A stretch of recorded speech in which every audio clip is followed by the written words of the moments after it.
రాజధానికి సంబంధించి 2024లో వైఎస్ఆర్ కాంగ్రెస్ పార్టీ ప్రభుత్వం మళ్లీ ఏర్పడగానే విశాఖ పరిపాలనా రాజధానిగా పాలన సాగుతుంది. రాష్ట్ర అభివృద్ధికి గ్రోత్ ఇంజిన్ లా పనిచేసేలా విశాఖను అభివృద్ధి చేస్తాం. అమరావతిని శాసన రాజధానిగా, కర్నూలును న్యాయ రాజధానిగా కూడా అభివృద్ధి చేస్తాం. జగన్ అబద్ధలాడు, జగన్ మోసం చేయలేకపోతే చేయలేనని చెప్తాడు తప్పనిచ్చి. జగన్ ఎప్పుడు అబద్ధలాడు, జగన్ ఎప్పుడు మోసం చేయడు. పేదలకు ప్రేమించే విషయంలో, పేదలను అభిమానించే విషయంలో మేనిఫెస్టోలో పెట్టినా పెట్టకపోయినా జగన్ వేసినన్ని అడుగులు బహుశా రాష్ట్ర చరిత్రలో ఎవరు వేయలేదు. మేనిఫెస్టోలో పెట్టనేటివి కూడా చాలా చేశారు, చాలా జరిగాయి ఈ 58 నెలల కాలంలో. ఇప్పుడు కాపు నేస్తం ఉంది, మేనిఫెస్టోలో లేదు.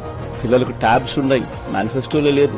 ఈబీసీ నేస్తం ఉంది, మేనిఫెస్టోలో లేదు. ఆరోగ్యశ్రీ 25 లక్షలకు పెంచడం మేనిఫెస్టోలో లేదు. పిల్లలకు విద్యా కానుక మేనిఫెస్టోలో లేదు. పిల్లలకు గోరుముద్ద మేనిఫెస్టోలో లేదు. ఇటువంటి అనేకం 31 లక్షల ఇళ్ల